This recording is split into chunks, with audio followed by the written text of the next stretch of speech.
আমসত্ত্বগুলো কত সুন্দর হয়েছে। রোদে শুকানোর কোনো ঝামেলা ছাড়াই একদম পারফেক্ট টেক্সচার। দেখতেও একদম দোকানের মতো, আর স্বাদে তো আরও দারুণ। এই পদ্ধতিতে বানালে সময়ও বাঁচে, পরিশ্রমও কমও লাগে। যারা রোদে শুকাতে পারেন না তাদের জন্য একদম পারফেক্ট রেসিপি। খুব সহজ কয়েকটা ধাপেই তৈরি হয়ে যাবে এই টেস্টি আমসত্ত্ব। বাচ্চা থেকে বড় সবাই খুব পছন্দ করবে। ঘরেই বানানো, তাই কোনো প্রেজারভেটিভ নেই, একদম হেলদি।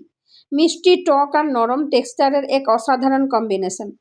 একবার বানালে বারবার বানাতে ইচ্ছে করবে। এটা সংরক্ষণ করেও অনেকদিন খাওয়া যায়। আপনারাও ট্রাই করে দেখবেন, আশা করি ভালো লাগবে। একদম সহজ আর ঝামেলাহীন পদ্ধতিতে শেষে দেখবেন কি সুন্দর রেজাল্ট পাচ্ছেন। চলুন তাহলে শুরু করা যাক কাঁচা আমের আমসত্ত্ব। সবথেকে প্রথমে আমি নিয়েছি কাঁচা আম। এবার আমগুলো খোসা ছাড়িয়ে নেব। তারপর ছোট ছোট করে কেটে নেব। ভিতরের বীজটা ফেলে দেব, না হলে কষা লাগতে পারে। আমগুলো ধুয়ে পরিষ্কার করে নিয়েছি। এবার কড়াই দিয়ে দেব জল। তারপর কেটে রাখা আমগুলো দিয়ে দেব সেদ্ধ করার জন্য। ঢাকা দিয়ে দেব। মাঝে মাঝে ঢাকা খুলে নাড়াচাড়া করব। আবারও ঢাকা দিয়ে দেব। গ্যাসের ফ্লেম থাকবে লো টু মিডিয়াম। ধীরে ধীরে আমগুলো নরম হতে শুরু করবে। এই সময় খুব সুন্দর একটা গন্ধ বের হবে।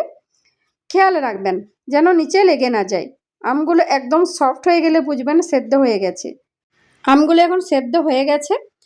এখন আম ছেঁকে তুলে নেব। দেখুন আমগুলো কত সুন্দর নরম হয়ে গেছে। এখন অতিরিক্ত জলটা ঝরিয়ে নেব। এতে করে পরে পেস্ট বেশি পাতলা হবে না। সেদ্ধ আমের কালারটাও খুব সুন্দর এসেছে। এখন কিছুক্ষণ রেখে ঠান্ডা করে নেব। এখন একটা গ্রাইন্ডার জার নিয়েছি। সেদ্ধ আমগুলো দিয়ে দেব গ্রাইন্ডার জারে। তারপর ভালো করে গ্রাইন্ড করে নেব। এখন আমের পেস্টটা একটা ছাঁকনির সাহায্যে ছেঁকে নেব। এভাবে ছেঁকে নিলে আমের পেস্ট একদম স্মুথ আর মসৃণ হয়ে যাবে। কোনো আঁশ বা দানা থাকবে না। তাহলে আমসত্ত্বের টেক্সচার অনেক সুন্দর হবে। চামচ দিয়ে চাপ দিয়ে ছেঁকে নেব। যত ভালো করে ছেঁকবেন আমসত্ত্ব তত সুন্দর হবে। এতে করে পরে শুকানোর সময়ও কোনো সমস্যা হবে না। পেস্টটা হবে একদম স্মুথ আর ঘন। এই স্টেপটা খুব গুরুত্বপূর্ণ, তাই একটু সময় নিয়ে করতে হবে। এখন ছেঁকে নিয়ে আমের পেস্ট কড়াই দিয়ে দেব। গ্যাসের ফ্লেম থাকবে লো। এবার কন্টিনিউয়াস নাড়তে থাকবো, কারণ নাড়াচাড়া না করলে নিচে লেগে যেতে পারে। ধীরে ধীরে পেস্টের ভিতরে জল শুকাতে শুরু করবে। নাড়তে নাড়তে পেস্টটা আরও স্মুথ আর চকচকে হয়ে যাবে। খেয়াল রাখবেন যেন কোথাও দলা না বেঁধে যায়। ধীরে ধীরে পেস্টটা ঘন হতে শুরু করবে। রঙটাও একটু একটু করে ডার্ক হয়ে আসবে।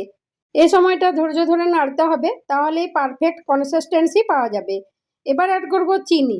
আমি 1 কেজি আম নিয়েছি, সেই অনুযায়ী চিনি দেব। 1 কেজি আমের জন্য 500 থেকে 600 গ্রাম চিনি লাগবে। চিনি আমের টকের উপর নির্ভর করছে। প্রথমে আমি চিনি দিয়েছিলাম, তারপর একটু কম মিষ্টি মনে হয়ে আবারও অল্প একটু চিনি দিয়ে দিলাম। তারপর ভালো করে মিশিয়ে নিলাম। চিনি গলে গিয়ে পেস্টটা আরও পাতলা হয়ে যাবে, কিন্তু নাড়তে থাকলে আবার ঘন হয়ে আসবে। মিষ্টিটা নিজেদের টেস্ট অনুযায়ী কম বেশি করতে পারেন। সব কিছু ভালো করে মিশে গেলে দারুণ একটা টেক্সচার হবে। এবার অ্যাড করেছি কাশ্মীরি লঙ্কার গুঁড়ো। আমি শুধু কালারের জন্য দিয়েছি, আপনারা চাইলে এটা স্কিপও করতে পারেন। ভালো করে মিক্স করে নেব। এবার অ্যাড করব নুন, বিট নুন, চিলি ফ্লেক্স আর চাট মশলা। এই মশলাগুলো দিলে টেস্টটা আরও বেড়ে যায়। মিষ্টির সাথে হালকা টক আর ঝাল ফ্লেভার আসবে। একটা দারুণ ব্যালেন্স তৈরি হবে। সব কিছু ভালো করে মিশিয়ে নেব। এখনও লো ফ্লেমেই নাড়তে থাকবো। মিশ্রণটা যখন একদম ঘন হয়ে যাবে তখন বুঝবেন রেডি। এই স্টেজে খুব সুন্দর একটা ঘ্রাণ আসবে। দেখবেন মিশ্রণটা একদম চকচকে হয়ে গেছে। কড়াই থেকে সহজেই ছাড়তে শুরু করবে। তখন বুঝবেন আমসত্ত্বের মিশ্রণ একদম রেডি।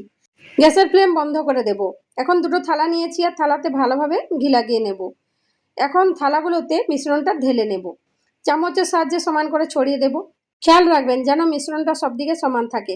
এখন ফ্যানের হাওয়ায় শুকিয়ে নেব। আপনারা চাইলে রোদেও দিতে পারেন। এখন 2 থেকে 3 দিন ফ্যানের হাওয়ায় রেখে দেব। 2 থেকে 3 দিন এখন হয়ে গেছে।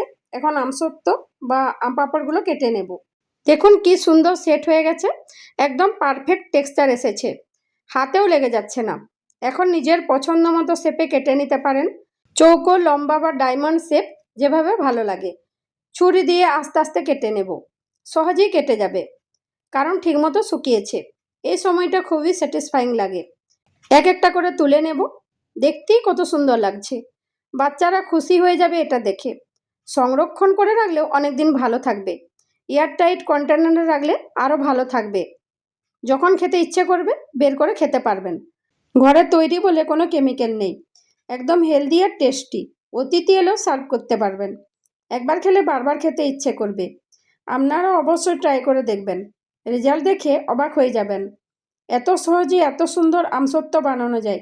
এখন একটা প্লেটের আমসত্ত্ব কেটে নিয়েছি, অন্য প্লেটের আমসত্ত্বটাও কেটে নেব।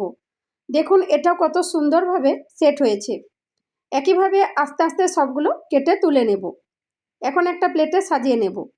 দেখুন কি সুন্দর দেখাচ্ছে, একদম দোকানের মতো লাগছে। কালার আর টেক্সচার দুটোই পারফেক্ট, সার্ভ করার জন্য একদম রেডি। এভাবে সহজে বানিয়ে ফেলুন কাঁচা আমের আমসত্ত্ব বা আম পাঁপড় রোদে দেওয়ার ঝামেলা ছাড়াই। ভিডিও ভালো লাগলে প্লিজ লাইক, শেয়ার আর সাবস্ক্রাইব করে পাশে থাকবেন। দেখা হবে নেক্সট ভিডিওতে।